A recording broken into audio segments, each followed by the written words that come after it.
पहले बड़े बुजुर्ग कहते थे भाई जीवन में कुछ नियम धर्म रख ले, तो एक नियम धर्म तो ये रख लो क्या कि मेरे भाई बहन रोज योग करना, कम से कम दीप यज्ञ रोज घर में किया करो।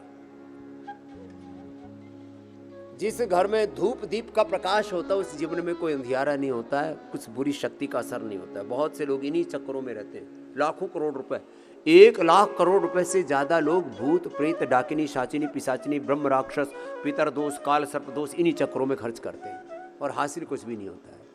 तो रोज अपने घर में गाय के घी का दिया जला लेना, 5-10 मिनट दिया जल जाए। कुछ लोग दिया भी जलाते हैं तो इतने कंजूस हैं, दिया निचोड़ करके ना और उसको जलाते। अरे कंजूसो, दिया तो कम से कम 5-10 ग्राम तो घी डाल लो उसमें। ये जो बाहर से अगरबत्ती और धूप बत्ती के नाम पर जो तुम आड़ कबाड़ लेके आते हो, इससे भगवान प्रसन्न होंगे या नहीं होंगे वो तो पता नहीं, नाराज जरूर हो जाएंगे। 100% नकली धूप बत्ती, इस पर कोई गवर्नमेंट के कानून भी नहीं है। नकली धूप बत्ती और ये जो काली काली आती है ना, इसमें तो 1% भी कोई नेचुरल चीज नहीं है। 99% या 100% केवल और केवल केमिकल्स होते हैं। उनको जला के घर में टीबी कैंसर अस्थमा दमा एलर्जी हो जाती है। तो सबसे अच्छा है घर में किसका, गाय के घी का दिया जलाओ, इतना तो कर ही सकते हो। हमने आस्था ब्रांड से शुद्ध अगरबत्ती भी दी, बिना बांस वाली भी अगरबत्ती दी, और गूगल की अगरबत्ती भी दी, संभ्राणी भी दिया, दशांग पाउडर भी दिया। हवन उसी से हो जाता है। एक छोटा सा हवन करना है तो एक और है, उसको बोलते हैं क्या कप बोलते हैं, वही संभ्राणी कप, संभ्राणी कप। और एक दशांग पाउडर दिया, हवन करना है तो उसको डाल दो, उसी में बस ऐसे उसको इकट्ठा करो और उसी को ही सीधा ही आप दिया सलाई से या कपूर से उसी को जला दो, उसी से हवन हो जाता है।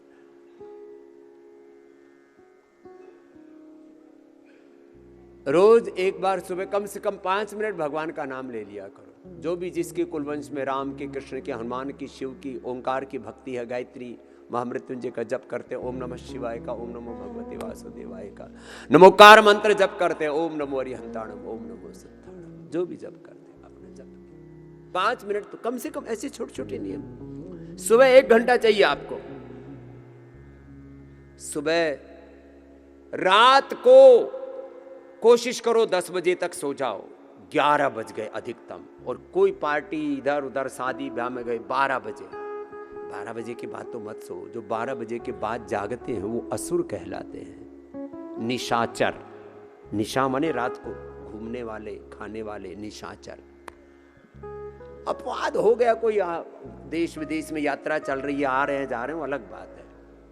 12 बजे के बाद जागना नहीं, 6 बजे के बाद सोना नहीं। तो 1 घंटा जरूर मिल जाएगा तुमको योग के लिए। थोड़ा थोड़ा आप अपने ऊपर काम करो, फिर थोड़ा पूजा पाठ करो, थोड़ा। कुछ लोग ये दिया बत्ती का काम तो माताओं का है, तो तेरा काम क्या है? बोले मेरा काम कमाना है। ये पुरुष ने दिमाग खराब कर रखा अपना। अरे भैया ये ठीक है, तू भी थोड़ी देर बैठ जा,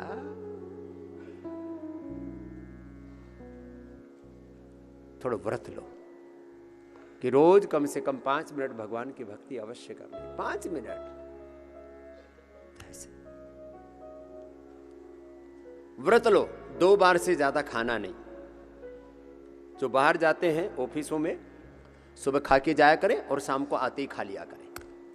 टिफिन लेके मत जाना, ये टिफिन वाली परंपरा ठीक नहीं है। उसमें सब भोजन सड़ा हुआ बासी भोजन खाते हो, तामसिक भोजन खाते हो, तुम्हारी बुद्धि शरीर सब तामसिक हो गया। आज एनर्जी का सिद्धांत बताया ना, जो सात्विक आहार है, जो ताजा आहार है, उसमें अलग प्रकार की ऊर्जा होती है। आहार की भी एक ऊर्जा होती है, व्यक्तियों की भी एक ऊर्जा होती है, जहाँ काम करते हो उस स्थान की भी एक ऊर्जा होती है, परिवार की भी एक ऊर्जा होती है, हर तरह की एक पदार्थ की, हर एक पदार्थ की एक ऊर्जा होती है। तो मेरे भाई बहन, अपने घर की ऊर्जा को अच्छा रखने के लिए हवन करना जरूरी है।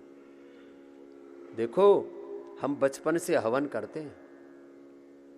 जब हमारे पास में कुछ भी नहीं था तब भी हवन करते थे। आज भगवान का दिया हुआ सब कुछ है, तब भी पतंजलि योग पीठ में जितना हवन होता है शायद ही दुनिया में कहीं हवन होता होगा। सुबह 4 बजे से लेकर के रात को 10 बजे तक हवन चलता रहता है।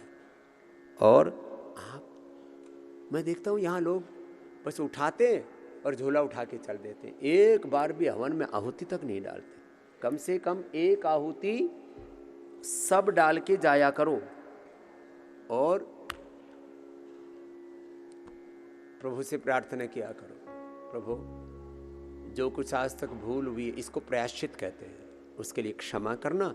आगे में योग के मार्ग पर, वेद के मार्ग पर, सनातन के मार्ग पर, धर्म के मार्ग पर, गुरुओं के पथ पर चलूंगा। बस सारी पीछे की तुम्हारी स्मृतियां, पीछे का तुम्हारा प्रारब्ध दोष, पीछे के तुम्हारे पाप नष्ट हो जाते हैं यज्ञ की अग्नि में, यज्ञाग्नि में।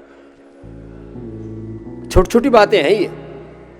तो जितने भी भाई बहन यहां आए हुए हो, कम से कम एक बार तो थोड़ी देर हवन अवश्य करना। यहां यज्ञशाला में कितनी 10-12 तो यज्ञ कुंड बना रखे हैं, अलग अलग रोग के हिसाब से भी। अरे भाई थोड़ा हवन कर लो।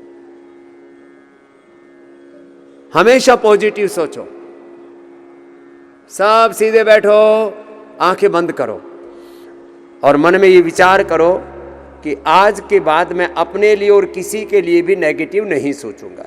जो मेरी शत्रुता रखते हैं, मेरे ऊपर झूठे मुकदमे कर रखे हैं, झूठी राड़ कर रखी है, झूठा बैर कर रखा है, मैं उनके लिए भी भगवान से प्रार्थना करूंगा, प्रभु इनको सद्बुद्धि दो। आप देखना, मुकदमे भी होंगे, लड़ाई झगड़े भी होंगे, संसार में झंझट भी होंगे, समस्याएं भी होंगी, लेकिन आपके सद्विचार से आप जीवन में सदा विजयी होंगे। ये मेरा अनुभव है और ये कोटि कोटि ऋषिमुनियों का। आप अपने मन में दुर्भावना मत रखो, आप बैर ना रखो। दुनिया बैर करे, करने दो। आप दुनिया को नहीं सुधार सकते। दुनिया में इतने कंकर पत्थर हैं, इतने कांटे हैं। अब सारी दुनिया में तो आप जो है मैट नहीं बिछा सकते, अपने पैरों में जूता पहन लो, ठीक है, चलते रहो। यह है आत्म सुरक्षा। तो भाई बहन, कुछ व्रत लो जीवन में, योग करेंगे, यजन करेंगे, प्रभु का भजन करेंगे, सदा सन्मार्ग पर चलेंगे। संस्रुतेन गमे मही मां श्रुतेन विराधिसी। अभी थोड़ी देर पहले सुना रहे थे। सब नर करई परस्पर प्रीति, चलई स्वधर्म निरत श्रुति नीति।